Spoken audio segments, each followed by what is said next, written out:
Jangan lupa subscribe YouTube channel Metro TV News dan jangan lupa nyalakan notifikasinya.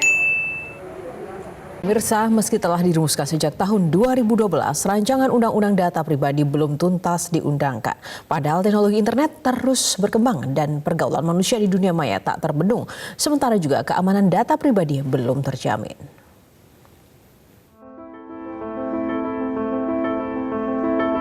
Lama ditunggu publik, akhirnya rancangan Undang-Undang Perlindungan Data Pribadi kembali masuk daftar pembahasan prioritas tahun 2021.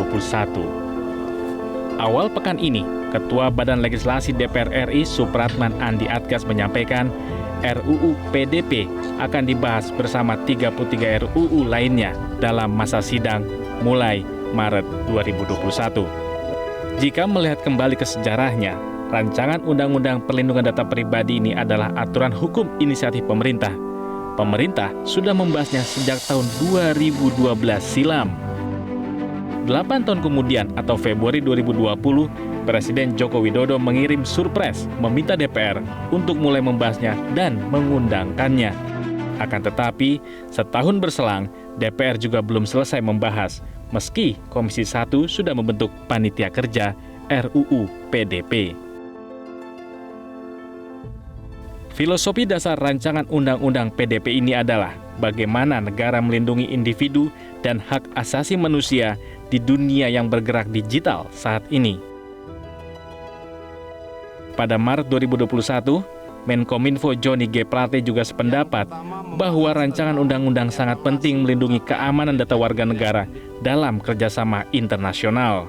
Dari banyak negara di ASEAN, Indonesia salah satu yang tentu diharapkan untuk dapat segera menyelesaikan Undang-Undang PDP atau yang disebut dengan General Data Protection Regulations untuk memastikan pelindungan data masyarakat secara khusus pergerakan data lintas batas negara. Ya, teknologi internet terus berkembang dan masyarakat dunia sudah semakin akrab dengan dunia digital. Bahkan, momentum pandemi seolah mempercepat kehidupan manusia ke ekosistem digital. Terhadap isu cross-border data flow dengan mengacu pada prinsip-prinsip sebagai berikut. Principle of lawfulness, principle of fairness, principle of transparency, dan principle of reciprocity. Yang terpenting, prinsip kedaulatan serta keamanan data sesuai dengan arahan Bapak Presiden Joko Widodo. Bapak Ibu hadirin serta rekan-rekan media sekalian, tujuan utama percepatan transformasi digital dilakukan di Indonesia adalah agar manfaat besar dari perkembangan sektor TIK dapat dirasakan oleh seluruh lapisan masyarakat. Karena itu, menjadi pertanyaan penting, seberapa besar tekad pemerintah dan DPR menyelesaikan rancangan Undang-Undang Perlindungan Data Pribadi ini. Tim Liputan, Metro TV. Dan pemirsa, untuk membahas kapan rancangan Undang-Undang Perlindungan Data Pribadi ini akan selesai, kami mengundang Dirjen Aptika Kementerian Kominfo, Bapak Samuel Abrijani Pangerapan, dan Wakil Ketua Badan Legislasi DPR RI, Willy Aditya. Kita akan bergabung bersama Pak Sami dan juga Bung Willy. Selamat pagi semuanya. Selamat pagi. Ya, Pak Sami dan juga Bung Willy, terima kasih sudah bergabung bersama Metro Pagi Prime Time. Boleh saya mengkonfirmasi ke Pak Sami dulu, Bapak, ini langsung saja pada pertanyaan, kapan target ini akan selesai ketika mungkin pembahasannya sudah dari tahun 2012 dan apa yang menjadi kendala, Pak Sami? Ya, karena substansi sebenarnya nggak ada kendala, tapi substansinya memang banyak sekali dan berat-berat. Ini perlu kebijakan politik. Jadi kami terima kasih sudah masuk kembali di Prolegnas dan dalam waktu dekat ini pastinya kami akan diundang untuk menuntaskan rancangan ini. Kita harapkan bisa selesai di mana namanya di halo, masih dengar suara saya? Ya, jadi masih kita harapkan bisa selesai di masa sidang ini. Kalaupun tidak ya bisa paling tidak pembahasannya tuntas di masa sidang ini. Semua substansi yang harus dibahas kita tuntaskan di masa sidang ini. Itu harapan dari pemerintah. Oke, kalau Bung Willy sendiri sebagai institusi DPR yang dulu juga dipertanyakan kenapa ini belum selesai, kalau dari sudut pandang parlemen seperti apa? Iya, Yohana. Memang sudah beberapa kali diperpanjang ini ya, pembahasan rancangan undang-undang perlindungan data pribadi ini. Tadi yang harus kita luruskan adalah surat presiden itu masuk 24 Januari 2020 ke DPR. Nah, DPR sendiri, khususnya Komisi 1 dalam hal ini yang membahas perlindungan data pribadi ini, baru membentuk panja itu tanggal 1 September ya. Jadi memang sudah diperpanjang beberapa kali karena dalam hal ini banyak sekali alasan yang dikemukakan dalam setiap bamus oleh teman-teman di Komisi 1 ya. Salah satunya adalah bagaimana tidak bisa optimal karena pandemi. Terus ada beberapa topik yang butuh pendalaman secara serius tentang subjek data, tentang keberadaan lembaga independen atau dimatiin harus enggak? Menangani khusus tentang pertikaian data, perlindungan data, dan di mana data itu sendiri akan dikelola. Nah, dalam draft oleh pemerintah itu kan di bawah Kominfo, sementara teman-teman di Panja pernah berkonsultasi dengan Kementerian Kemenpan RB, itu mereka lebih cenderung untuk adanya sebuah lembaga independen sebagai wasit lah, quote unquote bahasa mereka. Jadi memang sampai sejauh ini kami dapat laporan dari Panja itu baru sampai pasal 14 begitu. Jadi kemarin dengan disahkannya prolegnas prioritas itu kami tentu berharap Komisi 1 secepatnya menyelesaikan ini dengan target bahwa masa sidang ini diharapkan sudah selesai, tapi kita tahu bahwa pengelolaan perlindungan data ini juga tidak mudah di tengah perkembangan dunia internet yang begitu sangat masif, apalagi kita sudah menyangkut masalah subjek data itu sendiri. Seperti apa Anda melihat poin-poin dari jaminan keamanan yang memang sudah ditawarkan dalam RUU ini? Ya, tentu ini sangat mendesak, Yohana, apalagi di tengah pandemi. Ya, kita tahu perlindungan data pribadi ini cuma kita yang belum memiliki undang-undangnya. Bagaimana ini kan kita hidup di era 4.0 katanya, digital age, era digital. Ini perlindungan data pribadi ini kan hak yang elementer, hak azazi, privacy yang dijamin oleh Undang-Undang Dasar bahkan, dan ini menjadi sebuah bentuk proteksi terhadap dark side of internet. Kan kita hidup di Internet of Things kan, maka kemudian ini undang-undang yang melindungi dark side-nya gitu. Jadi sangat mendesak dan tentu kami mengharapkan secepatnya bisa diselesaikan oleh Panja Komisi 1, lalu kemudian baru akan diharmonisasi di Balik. Jadi tahapannya kalau masa sidang ini akan berakhir tanggal 9 April, Yohana, kelihatannya agak belum bisa dalam masa sidang ini. Nah, tentu ini kemudian juga tergantung oleh pimpinan DPR ya, yang akan, karena ini sudah 3 kali diperpanjang sebenarnya untuk pembahasan rancangan undang-undang perlindungan data pribadi. Kalau mendesak, sangat mendesak sekali. Bahkan ini juga paket dari undang-undang tadi disampaikan di dalam VT sebelumnya, kita benar-benar membutuhkan undang-undang ini samping beberapa undang-undang yang lain yang saling berkaitan untuk perlindungan data dan bagaimana membuat sebuah situasi dalam pengaturan era digital ini. Baik. Nah, Pak Semi, bagaimana terkait dengan koordinasi dari pemerintah dengan DPR sendiri? Apakah ada kesulitan atau memang sulit sebenarnya berkomunikasi untuk membahas ini dengan pihak DPR untuk mempercepat proses undang-undang ini bisa segera disahkan? Ya, ini kami sudah melakukan beberapa pendekatan memang untuk bagaimana dia mekanisme pembahasannya sudah dibahas. Jadi diharapkan memang atau apakah bisa selesai, tetap paling tidak isu-isu krusial itu bisa selesai di dalam pembahasan di masa sidang ini. Sebenarnya jadi ada beberapa, tapi kita sudah ada beberapa rumusan juga yang kita akan tawarkan ke DPR. Ini kan adalah pembahasan ya, negosiasi. Tadi waktu kalau pemerintah minta kenapa harus dibawa pemerintah, karena siapa tanggung jawabnya? Kenapa badan ini harus dibawa pemerintah? Tanggung jawabnya dibawa apa? Kalau memang DPR berpikir, oke, ini bisa dibawanya DPR, ya silakan. Tapi siapa bertanggung jawabnya? Kan kita punya trias politika, apakah ini yudikatif, legislatif, atau eksekutif penanggung jawabnya. Kalau tentang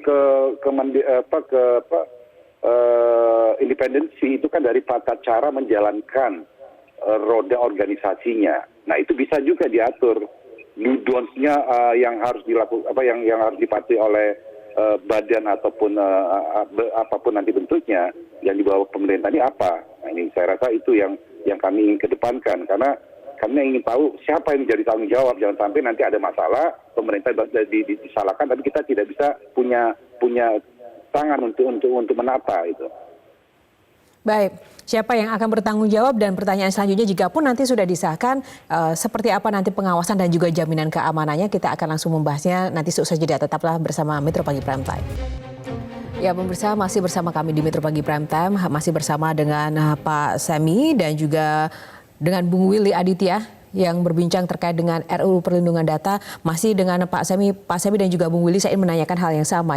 Yang pasti dari isi atau konten dari RUU ini ada beberapa poin yang memang mendasar. Bagaimana kemudian jaminan terkait dengan pemenuhan hak pemilik data sendiri, kemudian bagaimana jangka waktu bagi pengelola data untuk memperbaiki sistem jika terjadi kebocoran, dan juga perlindungan kepada pemilik data dalam peristiwa kebocoran itu sendiri. Nah, dari Pak Semi, seperti apa sih sebenarnya jaminan ini benar-benar bisa kemudian memenuhi hak asasi dari subjek data itu sendiri, kalau pada akhirnya tadi Bapak sampaikan siapa yang nanti akan bertanggung jawab. Nah, siapa nanti jika mungkin terjadi kendala-kendala seperti pada poin-poin itu, Pak, tidak sesuai yang diharapkan. Silahkan, Pak. Ya, jadi pertama bahwa di RUU ini pengakuan hak dari subjek data itu dideklarasikan. Jadi haknya apa saja, bahwa dia berhak untuk apa saja. Habis itu juga diberikan kewajiban bagi orang yang mengendalikan data saya, karena kan data saya sebagai subjek data akan ada di mana-mana, karena saya melakukan aktivitas saya di ruang digital. Bagi siapapun yang mengendalikan data saya, karena saya berikan mandatnya mamanya atau kasih konsen, dia hanya boleh menggunakan untuk tujuan yang disepakati. Contohnya saya bertransaksi di sebuah marketplace, data saya pasti akan ada di marketplace dan juga akan ada di merchant yang tempat saya membeli, dan juga akan ada di logistik yang akan mengirimkan barangnya, dan akan ada juga di sistem pembayaran yang saya menggunakan untuk pembayarannya. Jadi ada satu transaksi saja 4 institusi, tapi setiap institusinya hanya boleh menggunakan sesuai dengan peruntukannya. Contohnya data saya untuk logistik, hanya untuk mengirim barang ke tempat saya, dia tidak boleh memanfaatkan lebih dari itu. Nah ini yang kita jaminkan dari. Kalau apabila terjadi kebocoran, apa yang pertama dia harus memberitahu kepada subjek data apa saja data yang bocor. Nah pastinya habis itu ada ketentuan yang akan yang akan dilakukan investigasi, ada denda administratif yang sangat besar juga, dan kalau ini memang ada kesengajaan atau ada unsur kejahatannya atau ada pidananya. Itu kira-kira cara melindunginya. Nah, siapa yang ini memang harus ada otoritas. Nah, otoritas ini sebenarnya yang pemerintah tawarkan adalah di bawah pemerintah. Tapi kan pemerintah juga tidak bisa sewenang-wenang, kan pemerintah juga diawasi oleh DPR. Kan kapan saja kita, kalau apalagi dari Kominfo mamanya, kan bisa dipanggil kapan saja oleh Komisi 1 apabila ada masalah umpamanya. Atau ada masalah lah mamanya. Jadi dan masyarakat pun bisa memantau atau mengawasi. Jadi tidak perlu tahu. Jadi yang penting adalah tata kelola dari badan-badan ini yang perlu dipertegas di dalam undang-undang atau rancangan undang-undang ini. Jadi dudonnya. Jadi bagaimana cara beroperasinya yang penting. Baik, saya nanti ingin memperjelas soal pengawasan itu. Kita ke Bung Willy dulu. Bung Willy, bagaimana menurut Anda? Apa yang benar-benar menjadi sorotan bagi Anda pribadi ketika melihat tadi terkait dengan hak pemenuhan dari subjek data sendiri terkait perlindungan dari peretasan ataupun menjadi kendala-kendala dari pelaksanaannya, apa yang menurut Anda perlu benar-benar dikoreksi atau mungkin diperhatikan dari poin-poin dari RUU ini? Ada 2 poin penting, Yohana. Pertama tentang subjek data, kita sudah sepakat ya, bukan menggunakan istilah pemilik data. Nah, subjek data ini ada 2 hal. Ada data yang formil, atau data yang dynamic namanya. Nah, konteksnya itu kemudian harus dilihat di dalam 2 ranah. Bahwasanya pengelolaan itu harus lebih mengcover 2 area itu. Bahkan kemarin juga sempat kita bahas tentang biometric data ya.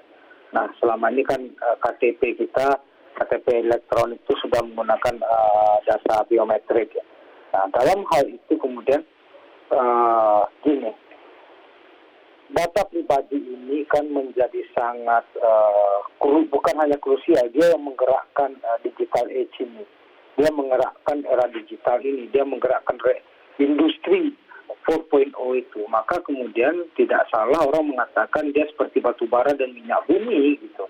Nah, ketika kita berpikir seperti itu, abuse of power dalam penggunaan data itu dilakukan oleh dua ranah sekaligus. Dia dilakukan oleh state dan corporate secara langsung. Maka kemudian kalau kita belajar kepada beberapa negara, misalnya kayak EU, GDPR, itu memang ada lembaga independen yang mengatur biar tidak kemudian pemerintah atau dalam hal ini negara melakukan penyalahgunaan terhadap data warga negara.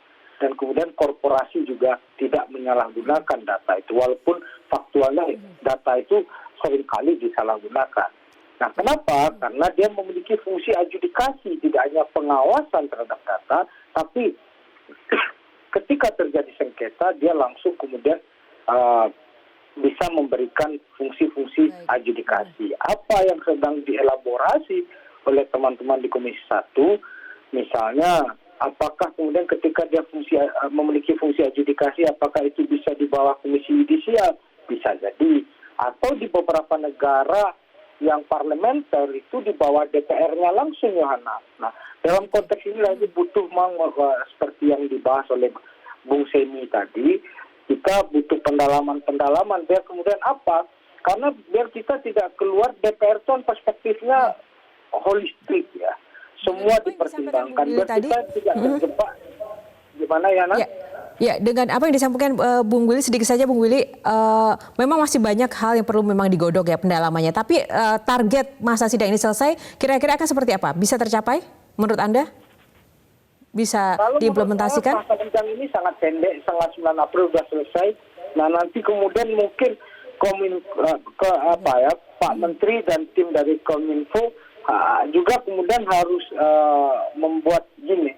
Ketika dia mentok di area-area formal, maka kemudian ada negosiasi yang perlu dibangun secara kultural, itu yang kemudian bisa kita optimalkan. Menjadi solusi jadi alternatif ketika masa reses bisa kemudian dioptimalkan sebagai bentuk penyelesaian Undang-Undang Perlindungan Data Pribadi ini. Baik, terima kasih Bung Willy. Pak Semi, seperti apa ini Pak untuk mendorong bahwa target penyelesaian dari RUU ini akan selesai di masa sidang? Ya, kalau saya rasa bisa, kenapa yang krusial yang tadi dibicarakan adalah bagi siapa sih sebenarnya badan otoritanya. Nah, memang kita ada beberapa kajian juga, nanti kita akan sajikan di DPR dengan pertimbangan karena sebenarnya terkait otoritas perlindungan data pribadi ini tiap-tiap negara berbeda-beda. Kalau kita lihat negara tetangga kita kan yang sudah ada ini kan di ASEAN itu ada 4, Filipina, Thailand, Malaysia, Singapura. Nah, ini kalau kita ada, kita yang kelima. Nah, itu memang kalau dibandingkan dengan Eropa juga berbeda. Tiap-tiap negara punya berbeda. Tadi kalau memang kita parlementer, ya boleh kita di bawah parlemen namanya. Nah, ini kita tawarkan adalah bagaimana yang nama independensi itu bukan dari badannya itu sendiri, tapi bagaimana badan ini menjalankan fungsi dan tugasnya. Nah, itu bisa diatur di undang-undang, sebenarnya di dalam undang-undang. Oke. Dengan apa namanya konten dan juga poin yang sangat substansial itu ya harusnya memang benar-benar perlu digodok dan tidak bisa terburu-buru atau terlalu cepat ya Pak ya? Ya, gini, jadi kalau substansi yang lainnya saya rasa diskusinya dengan DPR sangat baik dan semuanya juga sangat baik. Tapi memang ada pandangan-pandangan kan DPR juga mendapat masukan dari masyarakat. Nah, ini kita akan mempertahankan kita akan menyajikan argumentasi kita dan bagaimana tata kelolanya. Memang ada beberapa hal yang kurang jelas, nanti kita akan perjelas. Baik. Jadi namanya perubahan dalam diskusi itu terbuka apabila memang ada kesepakatan. Baik. Jadi yang lainnya sih saya rasa substansi yang lainnya sudah mencapai titik temunya. Kita bagaimana ini melakukan pendekatan baru, bagaimana sih badan otoritasnya ini atau bentuknya bagaimana? Ini saya rasa perlu beberapa kali pertemuan, mudah-mudahan bisa diselesaikan. Baik, semoga dengan ini baik pemerintah maupun juga DPR lebih kompak lagi dan lebih mempermudah komunikasi untuk mewujudkan tercapainya target dari penyelesaian RUU ini. Terima kasih untuk Bapak Samuel Abrijani Pangerapan, Dirjen Aptika Kementerian Kominfo, dan Bung Willy Aditya, Wakil Ketua Badan Legislasi DPR RI untuk waktunya bersama kami. Selamat pagi.